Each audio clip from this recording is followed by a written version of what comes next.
Sean bienvenidos, espero se encuentren bien. Mi nombre es Juan Freddy y los que me conocen se preguntarán qué nos trae a este escenario y a estas alturas.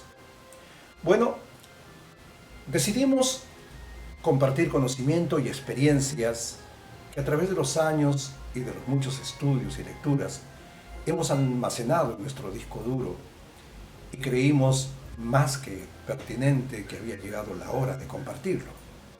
Sobre todo porque vivimos una etapa del devenir de los tiempos al que se le ha asignado con el término de posmodernidad y que está basada en un escepticismo general, en cuestionarse lo planteado desde la razón y priorizar la subjetividad y la idea de lo relativo. Y a estas alturas, como una anécdota, recuerdo mucho a un amigo que frente a una afirmación mía me dijo que esa era mi verdad y que cada cual tenía su verdad. Esto me dejó pensando mucho tiempo. Y por supuesto que siempre cuando tengo estas dudas lo hago.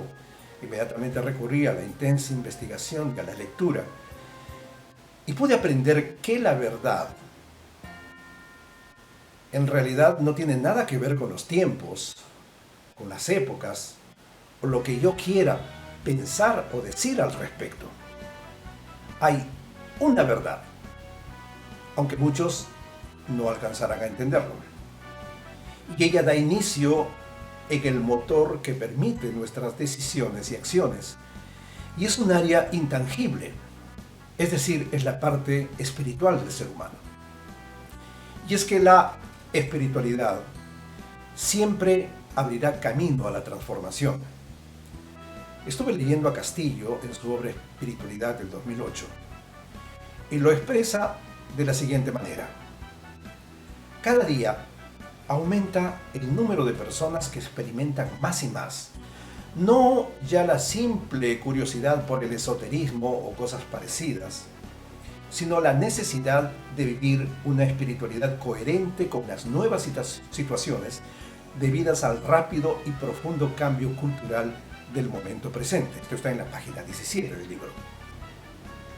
Por ello, en esta serie de videos que bajo el título de Justicia y Verdad, porque no hay justicia sin verdad, ya que el primer paso para alcanzar nuestra tan anhelada justicia es intentar llegar a la verdad.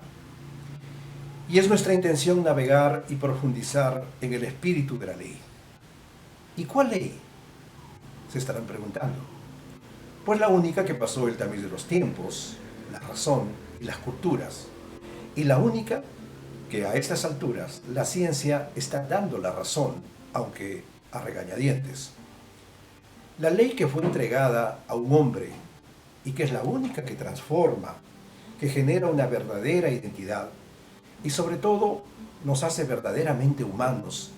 Y esa ley es la que fue compartida a una pequeña comunidad, la comunidad judía, para que esta comunidad, a través de ellos, conozca el mundo, la verdad, conozca la justicia, el amor y otros tantos valores que en estos tiempos solo son letras sin ningún contenido trascendental.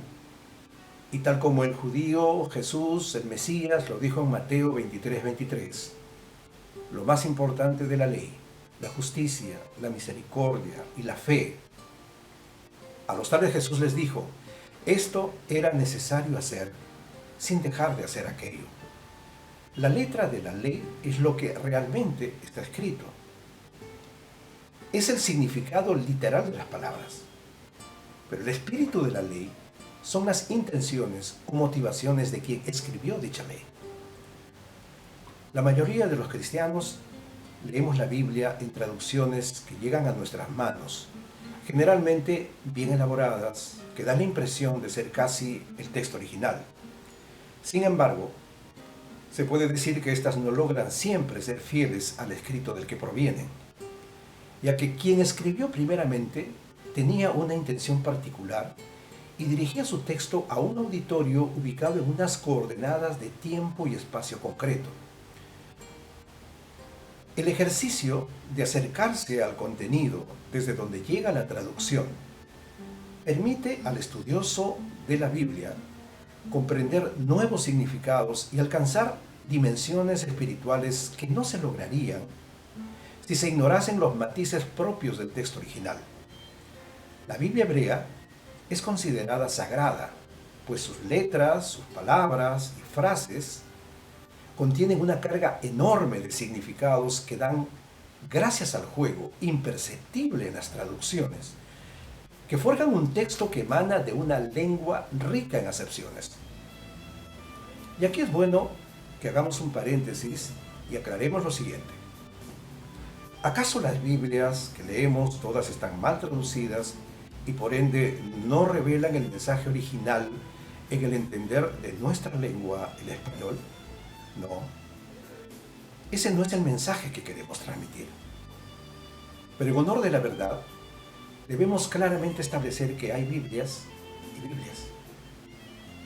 Jamás podríamos afirmar que la Biblia latinoamericana, la traducción del Nuevo Mundo, la Santa Biblia Nueva Reina Valera 1990 y luego libros como el Catecismo, el Libro del Mormón, El Camino a Cristo y otros son textos no solamente mal traducidos, sino antojadizamente dirigidos hacia una mala doctrina o un grave error doctrinal.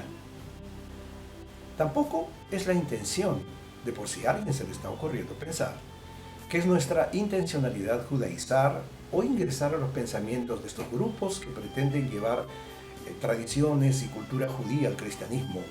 Y esto lo explicaremos en un nuevo video. Es un grave error caer en ello. Lo que aquí queremos aclarar es que el hebreo no es una lengua muerta. Para los biblistas judíos y cristianos, el hebreo bíblico es verdaderamente una lengua viva. Pensar que los hebreos eran buenas personas, que bajo la tienda se contaban historias, que más tarde se pusieron por escrito, o que los libros bíblicos no son el eco de tradiciones puramente orales, es tener una concepción muy equivocada de la Biblia. Un texto, por ejemplo, como el Génesis, es magníficamente sobreelaborado.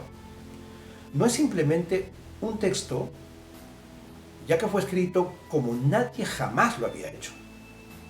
No hay en la literatura universal un texto que recurra a una tal técnica de la palabra, a una tal ciencia de la expresión, a un tal arte. ¿Y cuáles eran las técnicas de escritura de los inspirados de Israel? Y creo que recién comenzamos a conocerlos.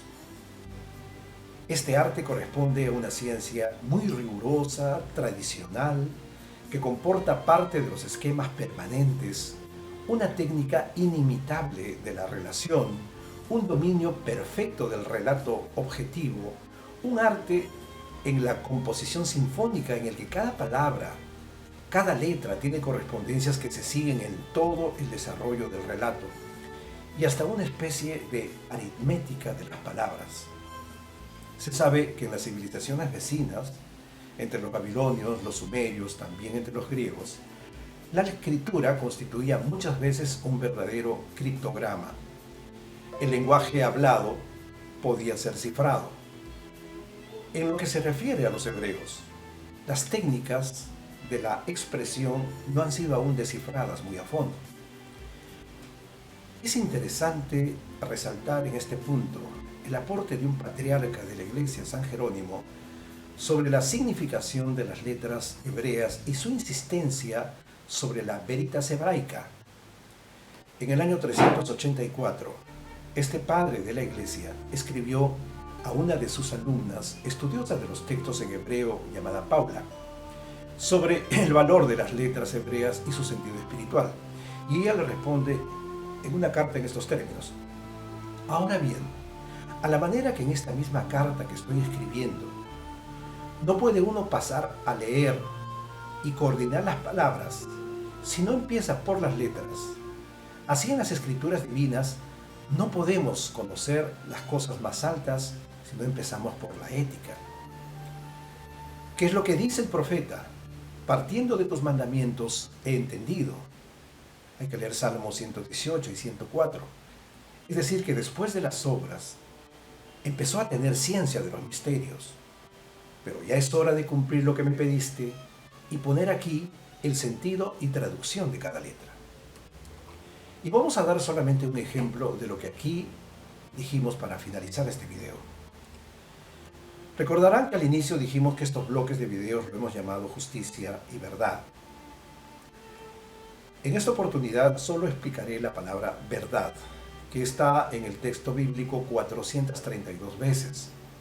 Se pronuncia en hebreo emet y está escrita con 3 letras hebreas, el alef, el men y el tab, que en el alfabeto hebreo alef es la primera letra, tab es la última y la men está en el medio.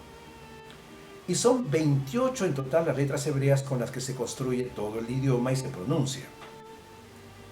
Exactamente 22 consonantes y 6 dagesh. 28. Que son 6 de las consonantes, los dagesh son 6 de las consonantes de los 22 con un punto en medio. Es para fijar la pronunciación. Entonces, estamos hablando que la palabra verdad es el principio, la mitad y el final. Y es más, la letra central, la men, que es la inicial de Mashiach o Mesías, actúa de una manera de puente entre el instante de la creación y la plenitud de todas las cosas. Por eso el concepto Mesías nos lleva más allá del aspecto del personaje histórico, al ámbito de la revelación divina. Emet, verdad, comprende toda la palabra de Dios, por eso en el Salmo 145, 18 nos dice: el Señor está cerca de todos los que le invocan, de todos los que invocan en verdad, emet. En Apocalipsis 22:13 dice: yo soy el alfa y la omega, el primero y el postrero, el principio y el fin. Entonces, ahora entendemos mejor por qué Jesús dijo que era el alfa y la omega, en hebreo alef y tab. Si contamos con que el idioma original bíblico es hebreo, podemos decir que Él es el alef y el tab. Él es el verbo preparado antes de la fundación del mundo, y esto es verdad. Y para complicar un poco más esto complicado, vemos en el gráfico la letra men, que aparece en el lugar 14 del alfabeto en hebreo. Y este número es importante porque es una revelación del Mesías, como lo dice en Mateo 1:17. De manera que todas las generaciones, desde Abraham hasta David, son 14 generaciones, y desde David hasta la deportación babilónica, 14 generaciones, y desde la deportación babilónica hasta el Mesías, 14 generaciones. Ahora vayamos a estos gráficos para que puedan ustedes visualizar que la mentira no tiene base, la verdad sí. ¿Y cómo es así? Bueno, en hebreo, la palabra para mentira es sheker, formada por las palabras shin, kof y resh. La forma, como verán de estas 3 letras, no tiene base equilibrada. Por el contrario, la palabra verdad es emet, formada por las letras alef, men y tab. Y la forma de estas letras descansa sobre bases más firmes y más sólidas. Por ello decimos que la verdad puede estar de pie, pero la mentira no puede sostenerse. Y el peligro es que si perdemos de vista la unidad con Dios, y que aquí en estas letras está representada por la letra alef de la palabra verdad, solo que nos quedaría la palabra met, y la palabra met significa muerte, y que es lo que produce la verdad no completa. Y un versículo final,